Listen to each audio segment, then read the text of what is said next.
Hey, this is Josh from The Verge, and we're taking a look at the Nexus 4, the new flagship Android phone made by LG for Google, which is being sold unlocked in the Google Play Store.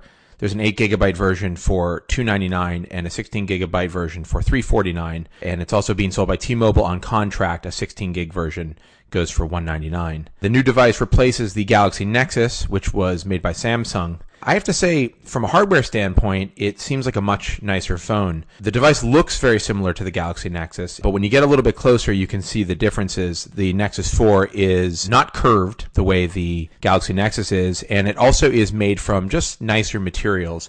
It's got a glass front and a glass back, both Gorilla Glass, and it's wrapped in a soft touch, slightly chamfered band, and at a glance it does seem like a nicer phone. It feels good in your hand. It's very sturdy. It doesn't feel like a piece of plastic. The screen is a little bit wider. It's got a 4.7-inch display that is a 1280 by 768 resolution.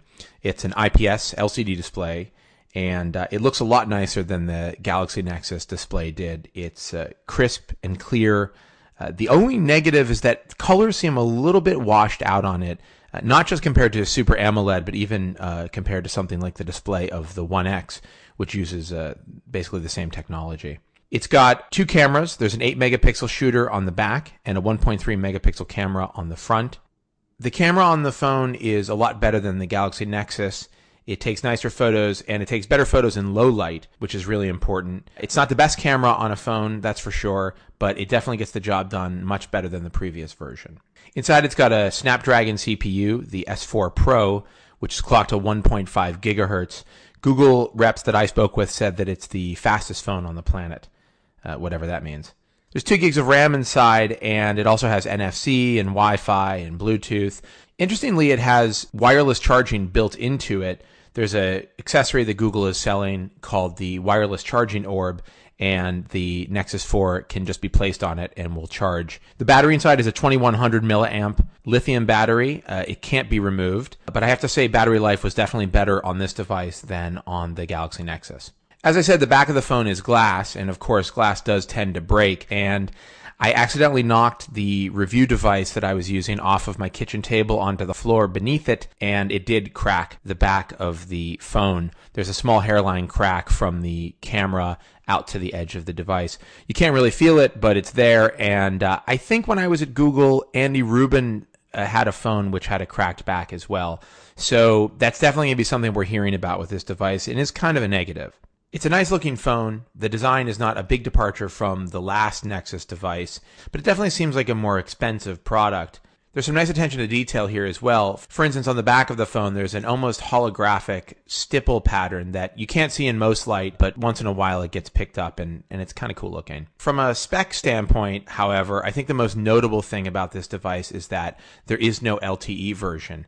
Now, that's not a very big deal if you live outside of America, but if you're in the US, where LTE is quite widespread now, it's kind of shocking. Now, in some areas, HSPA Plus is actually quite fast. There are some T-Mobile spots where you can get very fast download speeds, almost equivalent to LTE. But for me, during most of my testing, I was actually testing on AT&T. The fastest I saw was about 5 Mbps down on AT&T's HSPA network, whereas on a Galaxy S3 on their LTE network, I was getting 25 or 30 down, which is quite staggering and quite a staggering difference.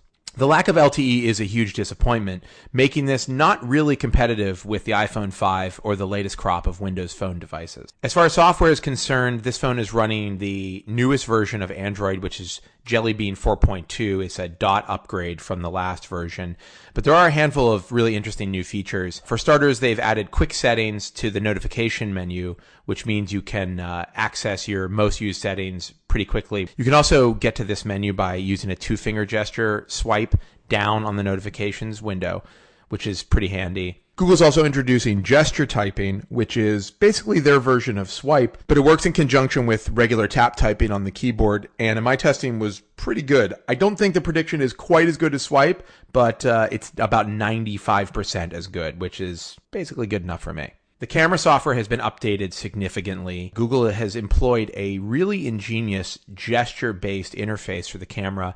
It's meant to work with just thumb input, and it allows you to get to pretty much all of the settings for the camera with just a gesture of a single finger. In practice, it works really well. I was able to switch between settings quickly, and it just makes sense. It's actually surprising that it's taken someone this long to come up with an interface like this. There's some other camera updates. It now has HDR mode, and most interestingly, Google has introduced Photosphere, which basically lets you take street view photos anywhere that you are. So you can do a 360-degree shot of anything, and it is pretty fascinating. Google says the files are standard JPEGs with some additional metadata, and that at some point you'll be able to tag Google Maps with your photos and include those photos in Google Maps.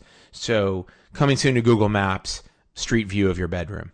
Google's updated Gmail as well. After 4 versions of the software, they finally given it pinch to zoom or shrink to fit functionality for emails. The iPhone's been doing this for obviously years, and Windows Phone does it, and now Gmail has the functionality. They've also added a swipe to delete or swipe to archive function, which is quite handy. The company has updated Google Now significantly in this version of Android. There are new cards that can find beacons in your email for hotel reservations or flight details, and they'll show you those cards when the time is right. There's also a few other new additions, movie information, photo cards, and a handful of enhancements to the service. Google's also improved its search here and given it a little bit of a different look, kind of falling in line with the card style. And search is just excellent. Voice search in particular stands out here. It was unflinchingly good and fast when I was using it. All in all, this is a really nice upgrade from the Galaxy Nexus, but it's got some pretty big negatives working against it, at least for me. The lack of LTE is obviously a problem and will be a problem for a lot of users in the US. And the fact that it's got a glass back doesn't fill me with a great sense of excitement. Mine is already broken, and I assume a lot of users are going to be complaining about their backs breaking. And I don't know what kind of plan LG or Google has in place for getting those backs fixed. I was really excited about this device, and I was anticipating the next Nexus as the phone that I would be using for the foreseeable future. But the fact that it doesn't have LTE has kind of thrown a monkey wrench into my plans. If you live in the US and you're happy with HSPA Plus on T-Mobile or AT&T, then this is a great phone. And if you want the best version of Android you can get, this is the phone you should get. If you live in Europe, your situation may be similar, and again, it's an excellent phone to buy. But if you're looking for an LTE device here in America, you're going to have to look elsewhere.